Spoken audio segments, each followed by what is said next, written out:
Guys, good morning. Happy Tuesday. It's Daryl here. It's bright and early, 7 a.m. here in Connecticut on the East Coast.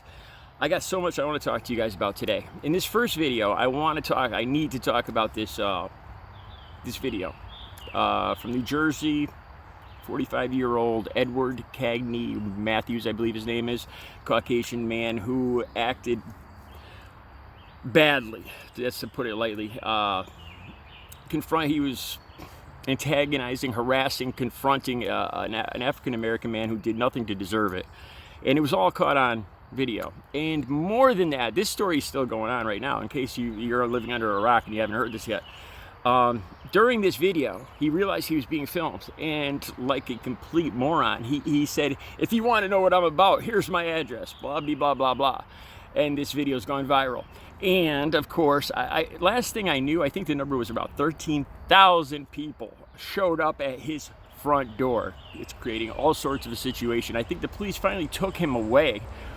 They charged him for this incident because he was obviously, besides for the racism, the harassment, I'm not sure what the exact charges are, but on top of that, they were trying to save him from being hurt by this angry crowd. And I don't blame this angry crowd one bit. The stuff this guy said, I don't even know if there's a word for it. I mean, disgusting doesn't even, appalling doesn't even cover it. It says so much about this guy. Now let me talk about this guy, this guy, Edward Cagney Matthews. Let me talk about what I observed. I won't get into it. You guys know my history. I'm a recovering addict. I spent a lot of time on the streets. This is something I'm more ashamed of than anything, but I've easily been in over at least 80 physical altercations in my life. I'm very familiar with this guy. I know this guy, not just in his racist attitude. I'm going to talk about that next, but in his physical movements. Let me just talk briefly about what I see. This guy is a coward. This is one of the people, I've seen this many times. The thing I learned in an altercation, if you're confronted by somebody, the less, you can see it in their eyes. You can see it in their eyes and their shoulders if they're going to be physical, if there's going to be a physical confrontation. You can see that. A lot of other people are just cowards. They just talk a lot, and people like this guy, they feel the other person out. When they're cowards and bullies. When they see that the other guy, like the African-American man, put his hands up like this, when they see that, they know that they can pretty much get away with anything. And you see this guy, Matthews, he backs up and he starts yelling and pointing, and he comes up so close he keeps approaching and going back, approaching and going back. And this is just cowardly. If you're going to be in a physical altercation, this isn't something you do. I see him a few times put his head forward, which just makes a perfect target. Not to mention when he comes in close to the African-American man, I've had my nose broke by a headbutt before, and I've also done the reverse and used it myself. You never do this. What I see in this video is a complete coward. This guy knows that the African-American man is trying to avoid a confrontation. He's doing the right thing, and he knows he can get away.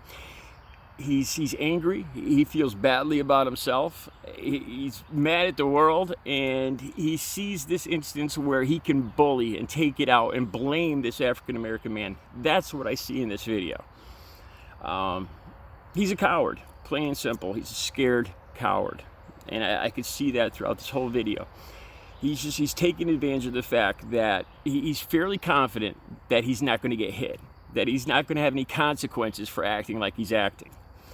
I think a security guard comes up, and the stuff this guy says is unbelievable.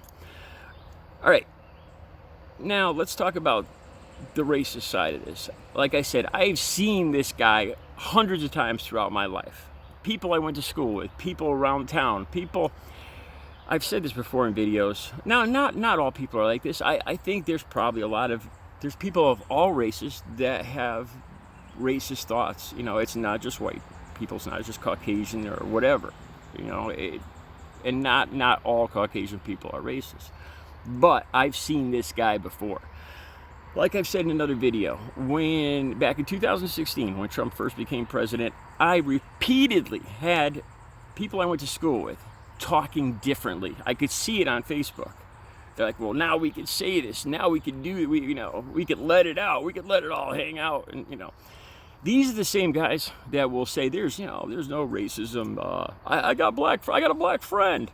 I don't see color. Those guys. And then you get them alone, you get a few beers in them, and they start comparing African American people to simians. And I've heard, and this is just once. Like I said, I know this guy. I've seen this guy over and over and over. The Obamas. I remember back in 2016 when that's pretty much how Trump got his cred amongst a lot of his base, by lying about where Obama was born. And his base loved it. They all know he was born in America, but they loved that he was giving the black man a hard time. They loved it and they ate it up. These same guys, just like this guy, I've heard them compare. Like I said, you get a few beers in him and it all comes out. A lot of times it doesn't even take that. You hear them. I've heard them repeatedly, different people comparing Michelle Obama to simians. I think Michelle Obama's hot. I think she's a very attractive woman, personally. But I've seen this guy over and over. And the reason I talk about all this too is in the next video, I want to talk about Cori Bush, her claims that African American people are still not free, and it's especially about how this land was stolen. And I want to talk about how Trump supporters, conservatives, keep claiming that there's no systematic racism in America. The leftists, they just hate America. They're the real racists. They're the ones that want to treat people differently and all this other stuff. This one instance with this man in New Jersey, it's not just one instance. That's my point. I've seen this guy. I have seen this guy over and over and over throughout my entire life. They don't usually get caught on film like this guy does. They're usually not quite as stupid as Edward Cagney Matthews was. But they're out there. And these claims that America doesn't have issues with racism isn't true. Next video, I'm going to talk more about this. Especially, I want to talk about Matthew McConaughey and his claims that America's in its puberty. I got something interesting to say about that. So you guys stay tuned. I'll be back. You guys have a great Tuesday.